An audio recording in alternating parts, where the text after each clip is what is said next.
Guys, makanya macet ya. Iya bisa jadi gara-gara ini. Nah ini hampir 1 jam guys.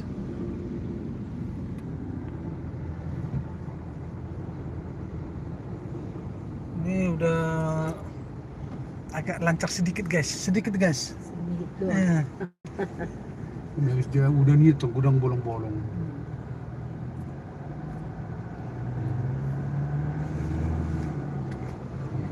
Pas dia udah lama. Oh, ini ada proyek ya. Jadi kita tadi sampai macet ini. Ini perbaikan jalan guys ya. Perbaikan jalan.